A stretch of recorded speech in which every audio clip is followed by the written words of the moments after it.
mexicano y creo que se instaló en París y se hizo muy amigo de dos mujeres, de Marie Blanchard, que era la amiga de Angelina Bielova, que era una rusa blanca que también estudiaba pintura.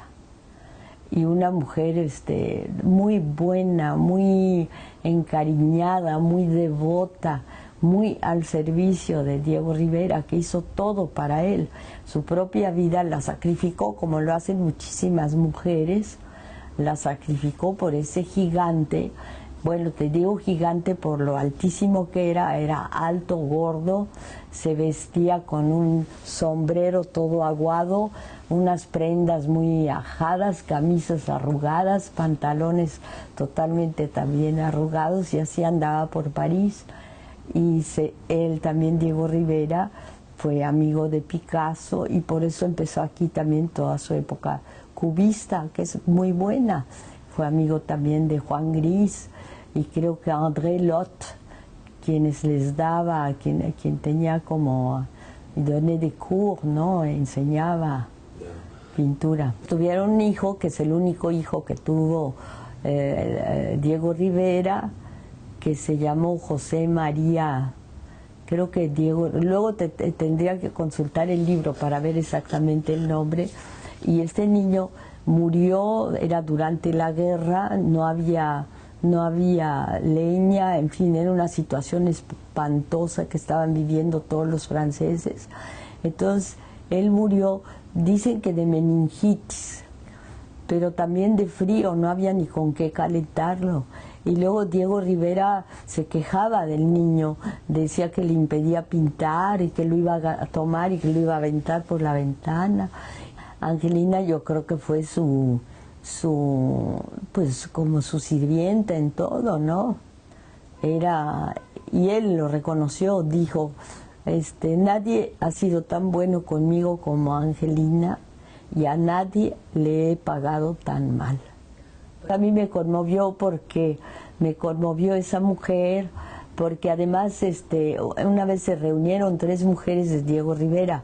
Se reunieron Lupe Marín, que es una fiera, así con unos ojos enormes de sulfato de cobre y una especie como de una pantera maravillosa, morena, con quien sí tuvo 2 hijas, bueno, que sí vivieron, y luego Frida Kahlo.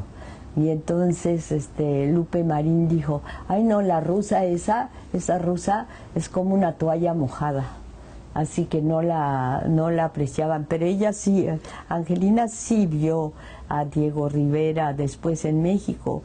La primera vez fue la que a mí me marcó muchísimo, es que Diego Rivera, ella supo que iba a estar en Bellas Artes, en la sala, en el teatro, y se sentó en la orilla del pasillo, porque pensó, bueno, cuando salga Diego Rivera, lo saludo, porque logró ir a México con muchísimos trabajos y ayudadas por el IFOR y otros amigos pintores, que le decían, mais vous n'avez pas compris, Angelina, que c'est fini, tout ceci est fini. Pero ella insistió en ir a México a buscar a Diego Rivera. Ella se encontró con que tenía, yo creo que se supo antes de ir a Bellas Artes que tenía otra mujer, y se fue allá, se sentó en el pasillo y Diego Rivera pasó junto a ella sin siquiera reconocerla.